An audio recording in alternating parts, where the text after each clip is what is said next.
Bonjour à toutes et à tous, nous allons poursuivre la correction des exercices de la deuxième fiche des travaux dirigés de la macroéconomie. On va continuer là où on s'est arrêté la dernière fois, à savoir l'exercice numéro 3. Au niveau de cet exercice, nous avons un individu disposant de 100 000 dirhams, hésite entre les choix suivants. Premier choix, investir cette somme dans un projet rapportant 15 580 de revenus nets par an pendant 10 ans et une valeur résiduelle nulle.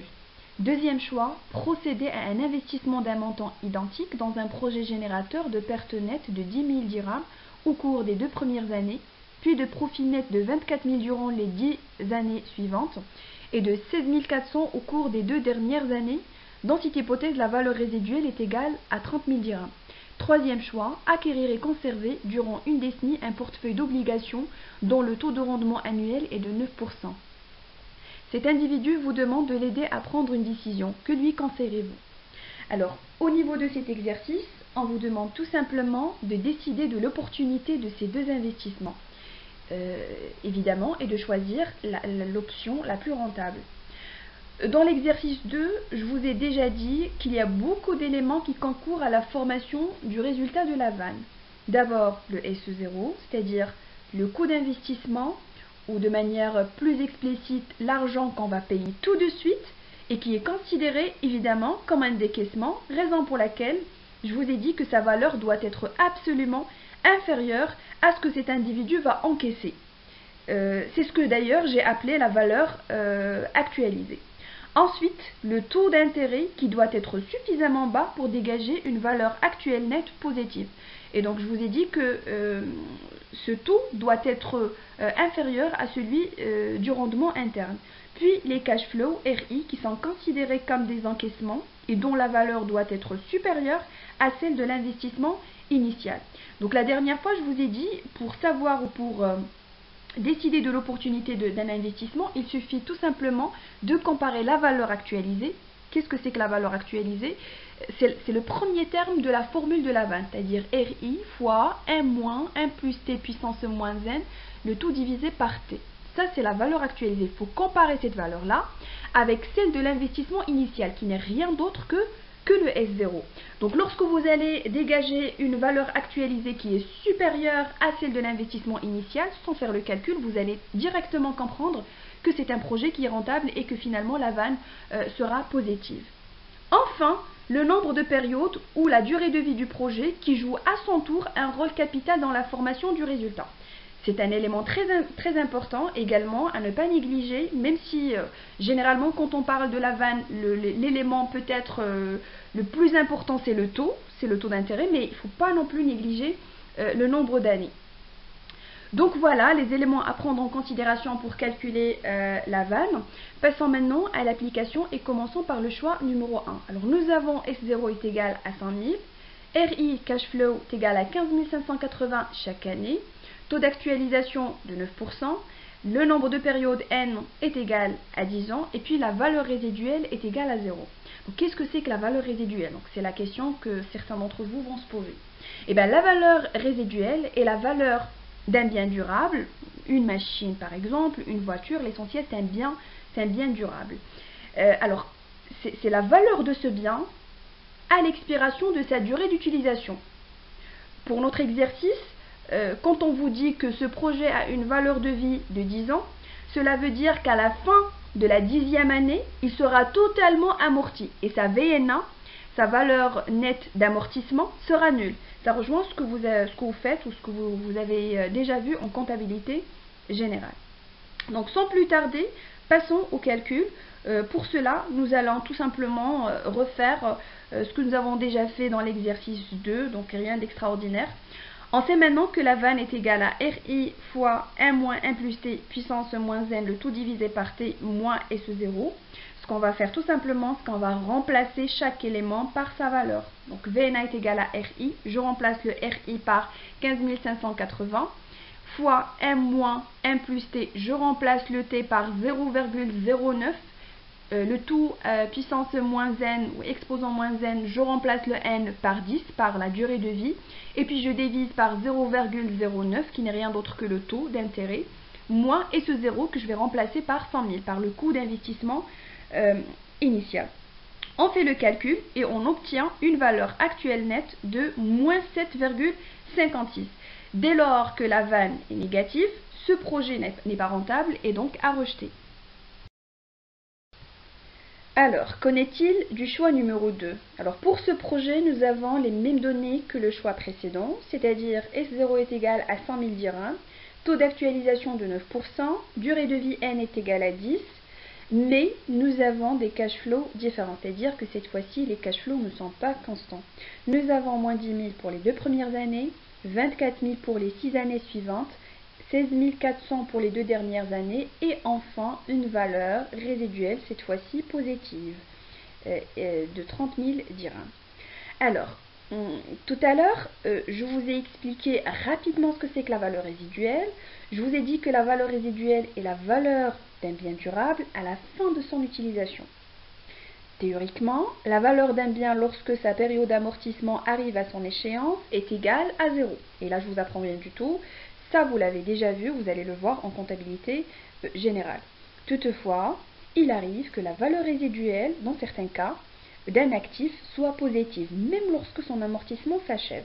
Donc, pour mettre en relief ou pour rendre emblématique ce que je suis en train de vous expliquer, prenons le cas de notre exercice. Alors, pour notre exercice, nous avons la valeur résiduelle est égale à 30 000.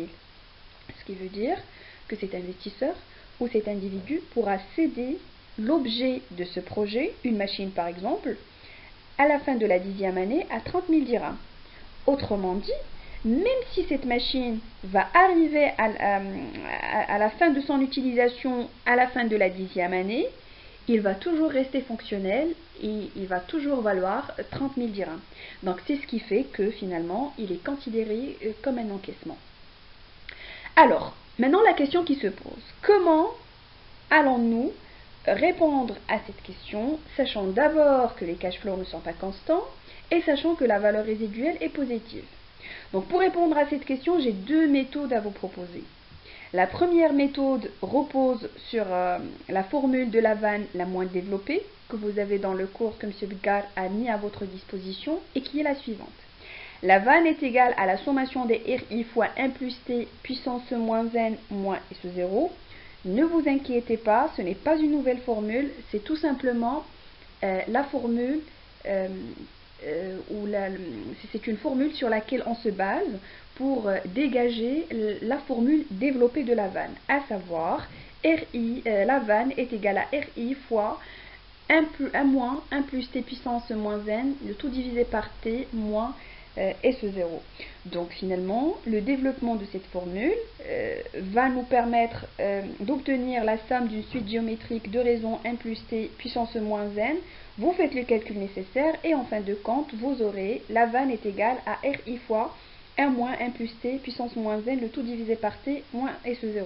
Donc comme je l'ai dit la dernière fois, je le redis même cette séance, je ne vais pas revenir sur cette démarche, c'est-à-dire sur ce que je viens de vous expliquer grosso modo, parce que vous l'avez déjà d'une manière détaillée, aussi bien dans le cours que dans le PDF concernant la correction de la deuxième fiche que nous avons mis à votre disposition.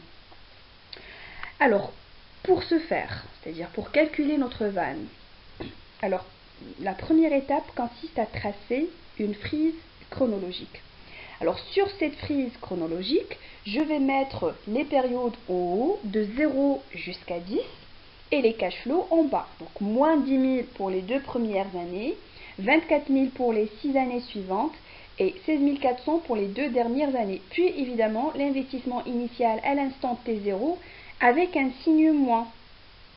Pourquoi avec un signe moins? Parce que tout simplement il s'agit d'un décaissement et une valeur résiduelle à l'instant T10 d'une valeur de 30 000 dirhams.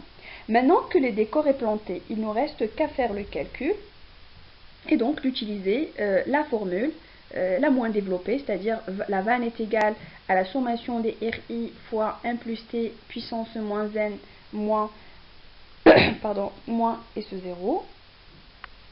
Et donc voilà comment nous allons procéder. Nous allons nous servir évidemment de cette frise chronologique.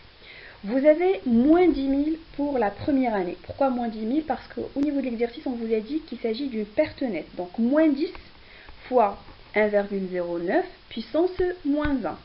Alors l'exposant ou la puissance n'est rien d'autre que les années que vous avez au niveau de la frise. Donc pour la première année, c'est puissance moins 1, moins 10 000, c'est-à-dire la perte de 10 000 concerne 2 ans comme il est indiqué au niveau de l'exercice.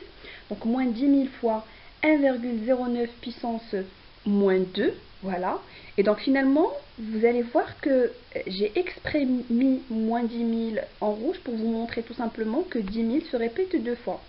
Se répète deux fois pour vous dire que ça concerne les 2 premières années.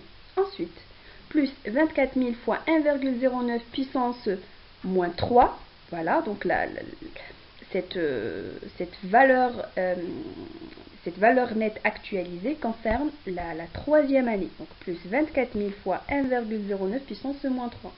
Plus 24 000 fois 1,09 puissance moins 4. Et donc je vais continuer de la sorte jusqu'à 24 000 fois 1,09 à la puissance moins 8. Donc je vous rappelle qu'au fur et à mesure qu'on avance, l'exposant n'est rien d'autre que l'année que vous avez justement dans la frise, l'année au niveau de laquelle s'arrête le cash flow. Par exemple, à la fin, les 24 000 s'arrêtent au niveau de la 8e année. Donc je retrouve justement moins 8 au niveau de la dernière année qui concerne le cash flow de 24 000. Plus 16 400 fois 1,09 à la puissance moins 9. Plus 16 400 fois 1,09 puissance moins 10. Et hop, voilà, donc je suis arrivée à la fin justement de ma frise chronologique puisque le projet a une durée de vie de 10 ans.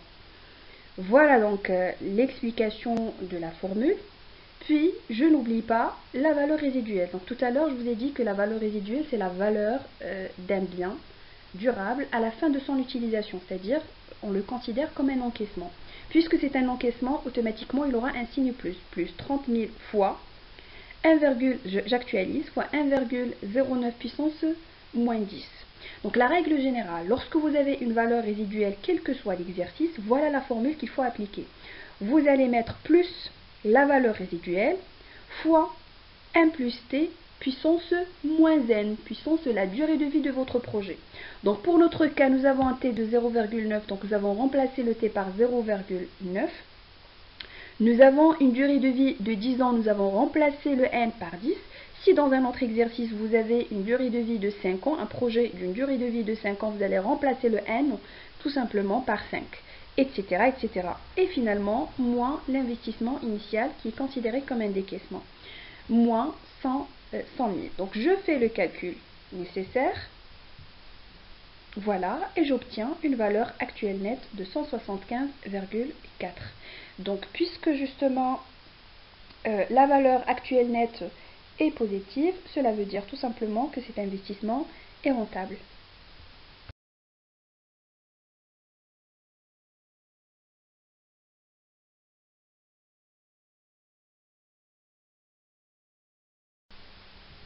Alors, comme vous pouvez le voir, la première méthode est certes facile à assimiler, mais reste tout de même lourde et demande beaucoup de temps et une grande concentration, surtout au niveau des calculs.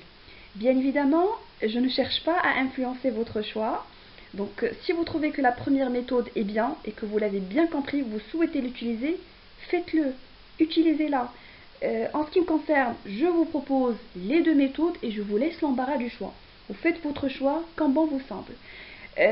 Toutefois, je dois quand même vous conseiller, donc parce que je trouve que la première méthode nécessite beaucoup de temps et demande beaucoup de concentration au niveau des calculs, surtout lorsque vous avez un nombre de périodes comme 10 ans, 12 ans, 15 ans, voyez-vous que ça va nécessiter vraiment des calculs d'une manière assez détaillée. Donc c'est la raison pour laquelle je vous propose cette deuxième méthode. Personnellement, c'est ma préférée.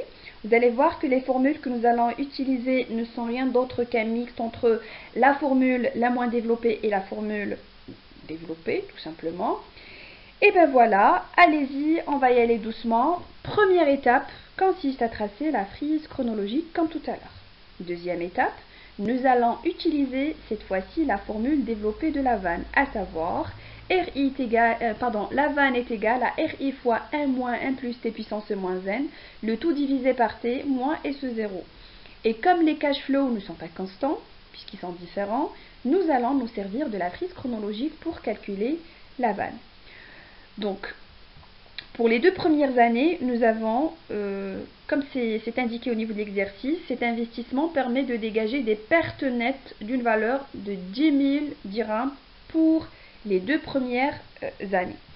Alors, ce qu'on va faire, eh bien, tout simplement, nous allons utiliser la formule. La vanne est égale à quoi? C'est égal à moins 10 000 puisqu'il s'agit d'une perte, fois 1 moins, entre parenthèses, 1,09 puissance moins 2. Ben voilà, c'est-à-dire qu'on va ramener, ces flux à 0.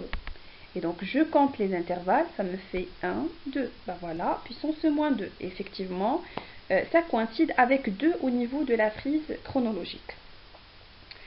Voilà, pour la deuxième année. Pardon, pour les 6 années suivantes. Pour les 6 années suivantes, plus 24 000 fois 1 moins 1,09 puissance moins 6 divisé par 0,09. Toutefois, je le répète, le principe de l'actualisation nécessite de ramener tous les flux au départ, c'est-à-dire à l'instant T0, c'est-à-dire à 0 au niveau de la frise chronologique, ce qui nécessite de prendre en compte les 2 premières années, en multipliant le tout par 1,09 puissance moins 2. Alors pourquoi je vous dis ça? Attention, si vous vous arrêtez à 24 000 fois 1 moins 1,09 puissance moins 6, le tout divisé par 0,09, eh bien, vous ne prenez pas en compte ou vous négligez les 2 premières années. C'est-à-dire, vous allez juste prendre en compte de 8 jusqu'à 2. Et lorsque vous allez calculer les intervalles entre 8 jusqu'à 2, vous allez trouver que c'est 6. 1, 2, 3, 4, 5, 6. Or, normalement, le principe d'actualisation nécessite à ramener, voilà, je le répète, à ramener tous les flux jusqu'à 0. Ça me fait 6. Évidemment, voilà, je l'ai fait. 24 000 fois 1 moins 1,09 puissance moins 6 divisé par 0,09. Pour arriver à 0, eh ben, je multiplie toujours fois 1,09 puissance moins 2. Donc voilà, même principe pour les 2 dernières années, plus 16 400 fois 1 moins 1,09 puissance moins 2, d'accord? Le tout divisé par 0,09 et je n'oublie surtout pas de ramener tout, le tout à T0, c'est-à-dire à l'instant 0, comme je viens de vous expliquer tout à l'heure. Il me reste combien pour arriver à T0? Et bien je compte, il me reste 1, 2, 3, 4, 5, 6, 7, 8. Alors 7, voilà, donc c'est de 8 jusqu'à 0. Donc je ne prends pas en considération évidemment de 10 jusqu'à 8 parce que là j'ai mis 16 400 fois 1 moins 1,09 à la puissance moins 2, et bien ça concerne de 10 jusqu'à 8, mais je n'oublie pas quand même de ramener le tout jusqu'à 0. Donc pour arriver à 0, il me reste combien? Et bien il me reste tout simplement 8 ans, et je multiplie fois 1,09 puissance moins 8. Et comme tout à l'heure, je n'oublie pas d'actualiser en utilisant la valeur résiduelle, plus 30 000 fois 1,09 puissance moins 10, moins l'investissement initial. Donc voilà grosso modo comment vous allez faire pour utiliser la méthode. Donc j'ai essayé de vous faciliter ou de vous rendre plus claire l'explication avec la frise chronologique.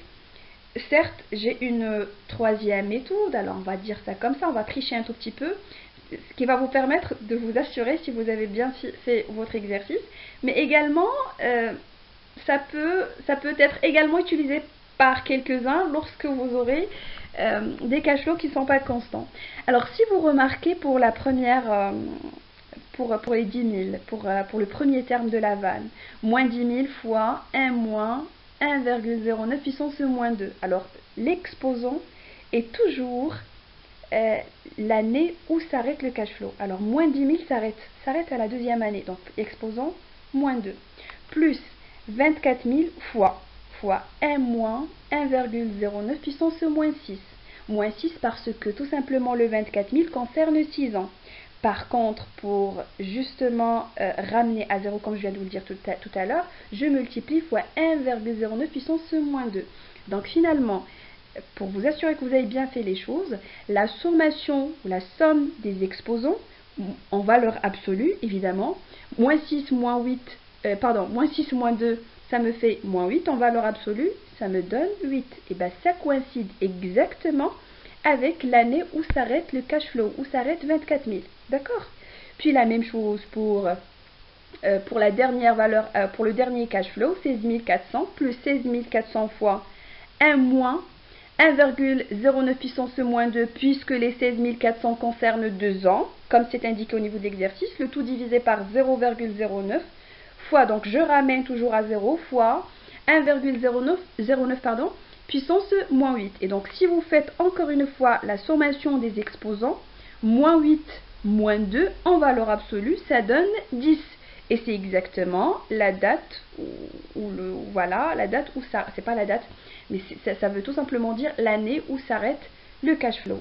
Donc finalement, je synthétise, l'exposant n'est rien d'autre, la sommation des exposants n'est rien d'autre que la date où s'arrête le cash flow. Donc finalement, vous voyez que vous avez quand même plusieurs méthodes de travailler un exercice qui traite le cas des cash flows. Vous pouvez passer par la première méthode, vous pouvez utiliser la deuxième méthode et vous pouvez tricher. Évidemment, c'est pas tricher, mais finalement, puisque ça vous permet justement de dégager votre valeur actuelle nette. Vous pouvez faire comme je viens de vous montrer, c'est-à-dire la sommation des exposants. Ensuite, voilà, on fait le calcul nécessaire. La vanne est égale à combien? Est égale à 175,4. Donc vous allez voir justement que ce résultat concorde parfaitement avec le résultat que nous avons dégagé en utilisant la première méthode. Et donc, conclusion, c'est quoi? Le projet 2 dégage un bénéfice net actualisé positif au taux de 9%.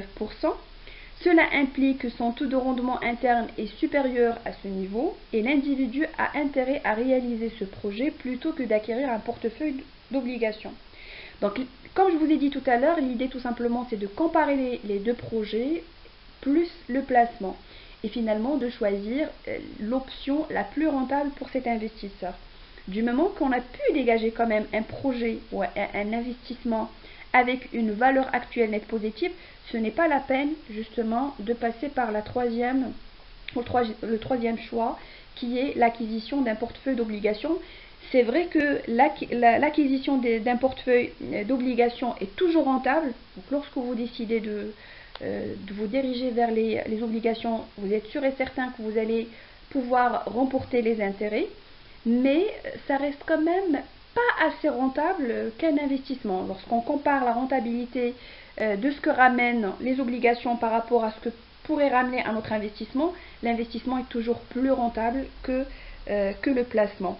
Le seul cas où vous allez choisir le placement, si par exemple nous avons dégagé les deux vannes pour le premier choix et pour le deuxième choix, les deux vannes sont négatives. Si les deux vannes sont négatives, automatiquement vous dirigez vers le placement. Mais si vous avez un projet avec une valeur actuelle nette négative et un projet avec une valeur actuelle nette positive, automatiquement vous allez choisir le projet avec la valeur actuelle nette positive. Si vous avez un projet avec une valeur actuelle nette négative et le deuxième projet également avec une valeur actuelle nette négative, ben vous allez opter pour le placement. Si vous avez le premier projet dégage une valeur actuelle nette positive et le deuxième projet dégage une valeur actuelle nette positive, et ben vous allez tout simplement choisir le projet avec la vanne la plus élevée, le projet le plus rentable qui sera évidemment choisi.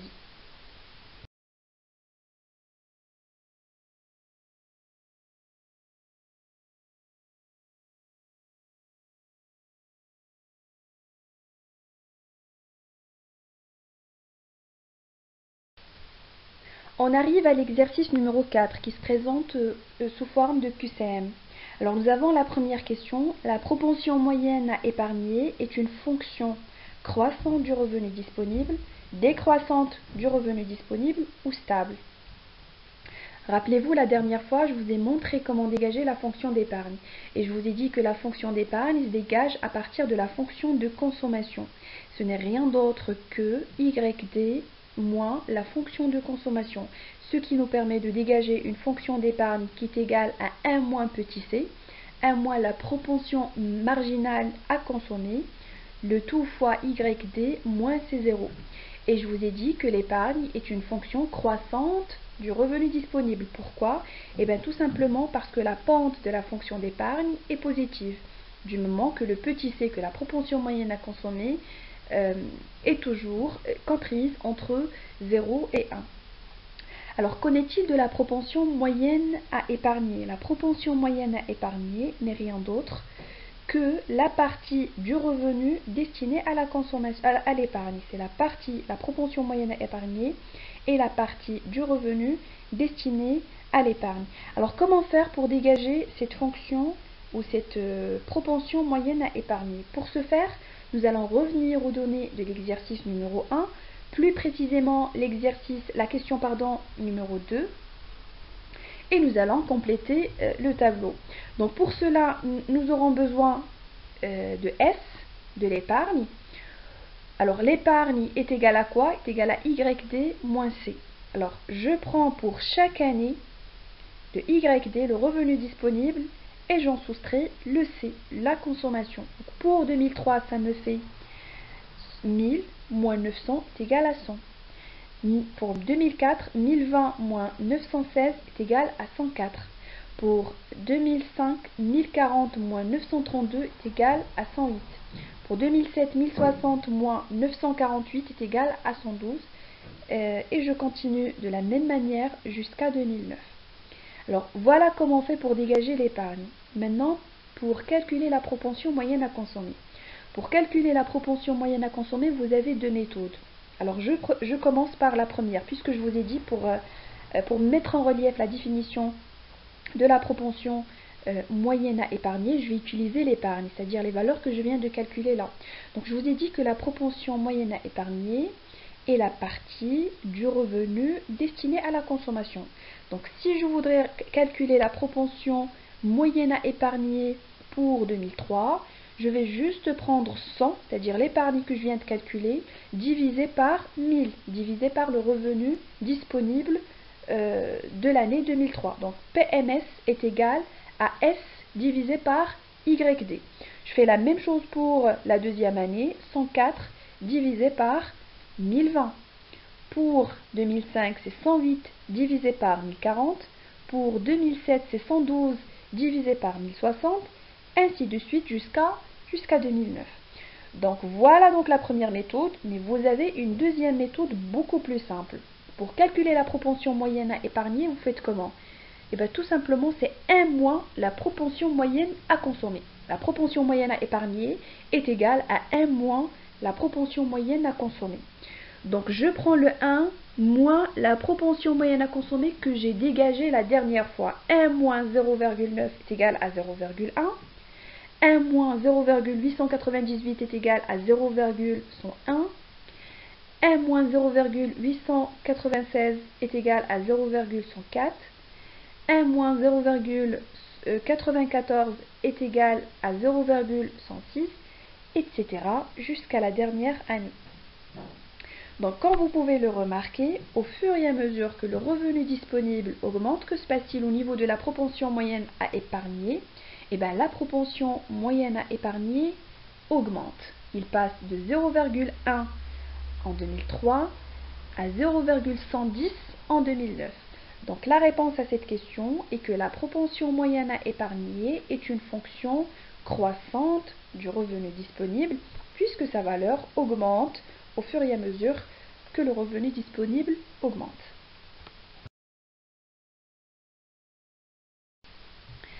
Question 2. Le taux de rendement interne est le taux qui rend la vanne positive, négative, égale à 0. Alors la bonne réponse est que le taux de rendement interne est le taux qui rend la vanne égale à 0. Troisième question. Une entreprise hésite entre l'achat d'une nouvelle machine au prix de 60 000 dirhams, qui devrait lui rapporter un revenu net de 16 800 dirhams par an pendant 4 ans et le placement de cette somme sur le marché financier à un taux de rendement garanti de 5,2. Alors, ce qu'on vous demande ici, c'est de calculer la vanne, et pour ce faire, nous allons parcourir les étapes classiques que nous avons déjà vues en maintes reprises. Alors, nous avons SE0 est égal à 60 000, RI ou cash flow sont d'une valeur de 16 800 et sont d'ailleurs constants, comme vous pouvez le remarquer. Nombre de périodes N est égal à 4 ans, et puis taux d'actualisation est égal à 5,2.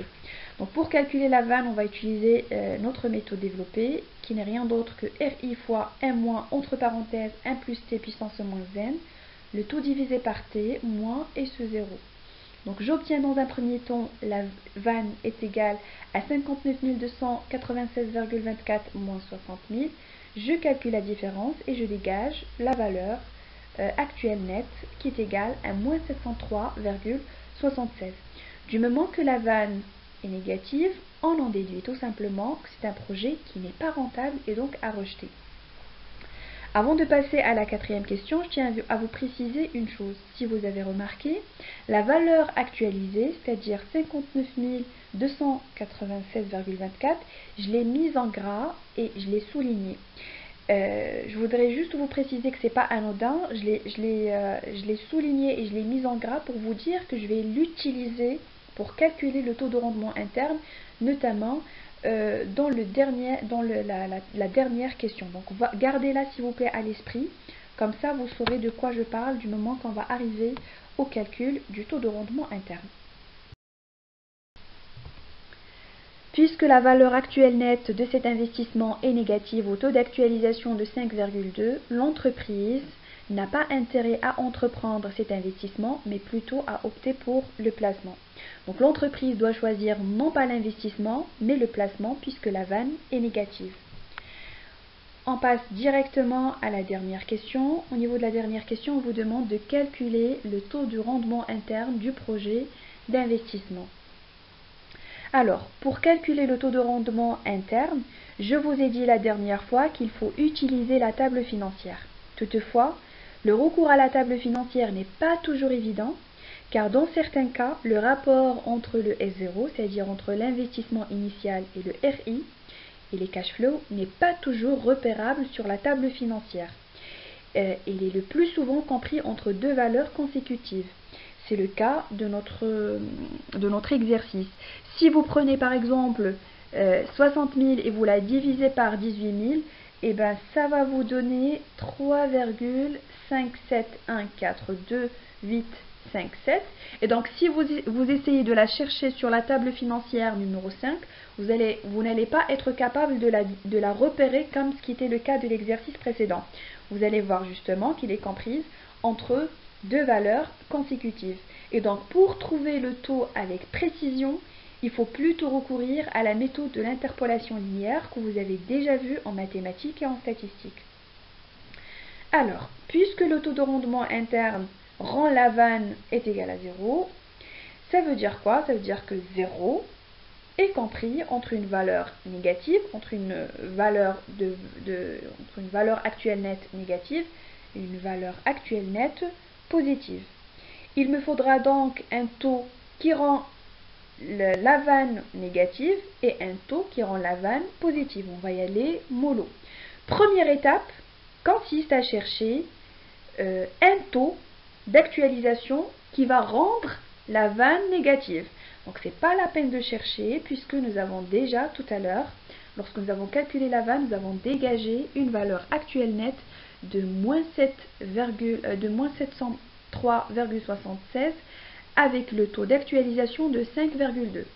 Donc, conclusion, le taux de 5,2 me permet de dégager une valeur actuelle nette de moins 703,76. Pourquoi?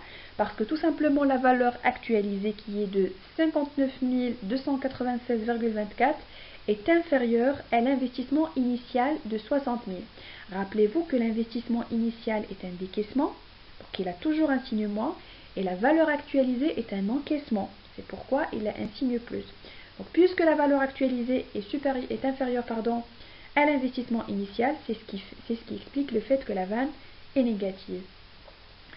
Donc voilà, alors, deuxième étape consiste à chercher une vanne qui va me rendre, un taux qui va me rendre la vanne positive. Donc pour ce faire, nous allons choisir un taux qui est bas, c'est-à-dire qui est inférieur à 5,2, puisqu'il existe une relation inverse entre l'investissement et le taux d'intérêt. Donc pour calculer la vanne, je vais choisir un taux qui est faible et je vais opter pour 3,2. Vous allez remarquer que pour l'exercice, le corrigé sous forme de PDF que nous avons mis à votre disposition, nous avons choisi un taux de 4,2. Le taux de 4,2 permet également de dégager une valeur actuelle nette positive. Juste pour vous montrer que vous pouvez choisir le taux que vous souhaitez. 3,2, 3, 4, 4,2, 4,6, 4,3. L'essentiel, c'est que le taux que vous allez choisir, lorsque vous allez le remplacer dans la formule, c'est-à-dire lorsque vous allez mettre 16 800 fois 1 moins, entre parenthèses, 1 plus, le taux que vous allez choisir, 4 par exemple, 0,04 puissance moins 4 divisé par 0,04 moins 60 000, il faudrait absolument que le résultat soit positif. Donc, l'idée c'est quoi? L'idée c'est de choisir un taux qui vous permet de dégager une valeur actuelle nette positive. Donc pour moi, j'ai choisi un taux de 3,2. Donc pour vérifier, je vais tout simplement remplacer T dans la formule par 3,2. Donc ça me donne valeur actuelle nette est égale à 16 800 fois 1 moins, entre parenthèses 1 plus 0,032 puissance moins 4, le tout divisé par 0,032 moins 60 000. Donc ça me permet de dégager une valeur actualisée de 62 149,74 et qui est supérieure à l'investissement initial de 60 000. Donc c'est ce qui explique le fait que la vanne est positive. Donc conclusion c'est quoi? Eh bien conclusion c'est que le taux de rendement interne est compris entre 3,2 et 5,2, entre un taux qui me permet de dégager une valeur actuelle nette positive et un taux qui me permet de dégager une valeur actuelle nette négative. Maintenant, ce qu'il me reste à faire, c'est tout simplement d'appliquer la méthode d'interpolation linéaire. Donc voilà, donc le tri est compris entre 3,2 et 5,2. En bas, je vais mettre quoi? En bas, je vais mettre tout simplement les valeurs actualisées pour chaque taux. Pour 3,2, nous avons dégagé une valeur actualisée de 62 149,74. Pour le tri, il faudrait que la valeur actualisée soit égale à 60 000. 60 000 moins 60 000, ça donne 0. Voilà.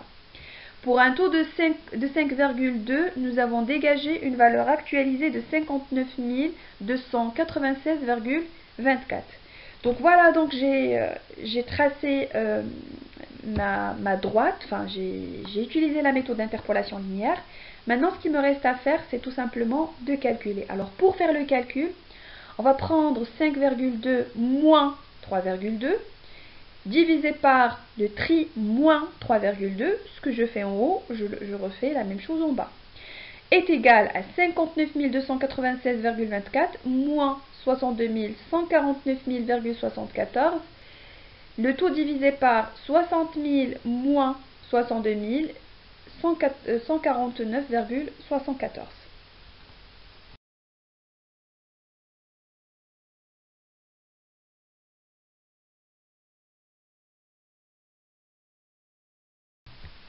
On poursuit le calcul et finalement on obtient un taux de rendement interne qui est égal à 4,7. Voyez-vous que ce résultat est semblable à celui qu'on a déjà dégagé dans la correction de la fiche numéro 2 sous forme de PDF que nous avons mis à votre disposition. Donc finalement, le taux de rendement interne est de 4,7. Donc la bonne réponse qu'il faut cocher, c'est la première, c'est 4,7.